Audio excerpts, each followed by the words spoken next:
사도 바울이 하신 말씀 가운데 어느 것을 가장 좋아하십니까?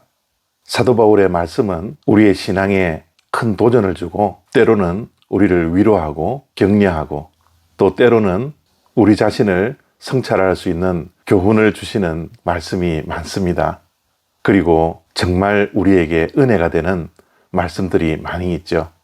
그 중에 저는 가장 은혜 받는 말씀 가운데 하나가 나의 모든 것이 하나님의 은혜다 라는 말씀입니다.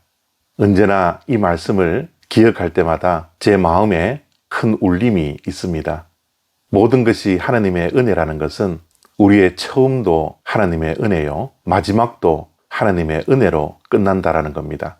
그것으로 그치는 것이 아니라 처음부터 마지막까지 이르는 모든 과정 속에서도 하나님의 은혜라는 것이죠.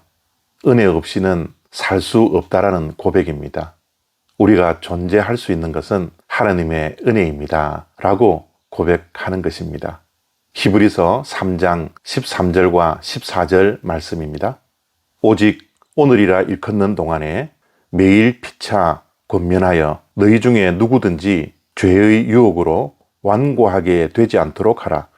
우리가 시작할 때에 확신한 것을 끝까지 견고히 잡고 있으면 그리스도와 함께 참여한 자가 되리라. 아멘.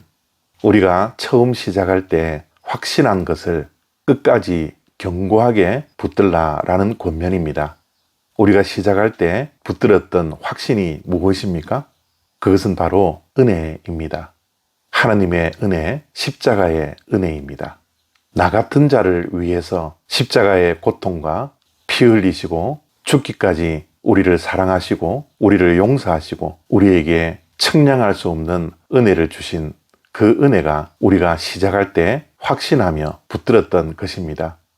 찬송가 305장은 나 같은 죄인 살리신 주 은혜 놀라워 라고 말씀합니다. 나 같은 죄인 살리신 주 은혜 놀라워. 저는 이 찬송을 부를 때마다 하나님의 은혜가 저의 가슴을 벅차게 합니다. 우리는 이 은혜를 끝까지 견고하게 붙들고 있어야 합니다. 그런데 이 은혜를 잊어버리게 하는 것이 있습니다. 그것이 바로 죄의 유혹입니다. 죄는 우리를 완고하게 합니다. 완고한 것은 다른 것이 아니라 하나님의 은혜를 잊어버리는 것입니다. 십자가의 은혜를 잊어버리고 사는 것이야말로 우리의 마음이 완고한 것입니다. 은혜를 잊어버리는 것은 하나님을 잊어버리는 겁니다. 내가 살아나는 것이죠. 모든 것이 내가 잘나서 된 것인 양 하나님의 은혜를 잊어버리고 사는 것이 우리의 마음의 완고함입니다. 하나님보다 내가 앞서는 것이 완고함이죠.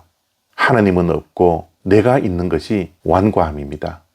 죄는 끊임없이 우리의 삶의 가장자리를 하나님으로부터 내 자신이 앉아있도록 우리를 끊임없이 유혹하죠. 그래서 하나님보다 내가 더 중요하게 보이는 겁니다.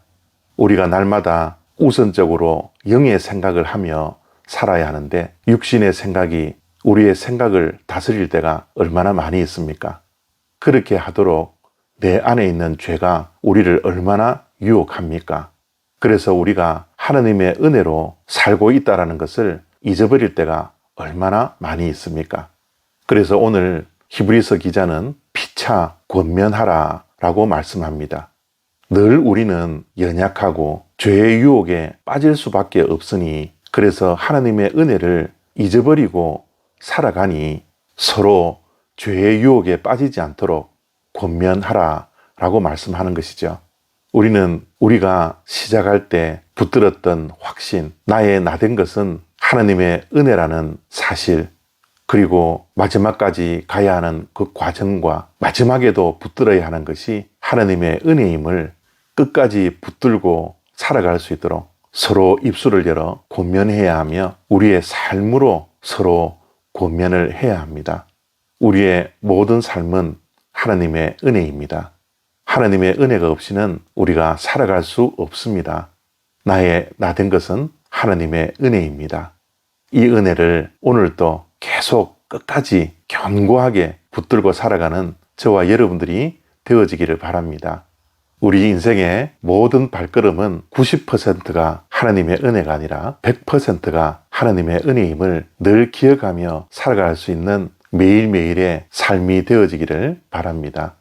우리의 숨쉬는 것조차 하나님의 은혜입니다. 감사합니다.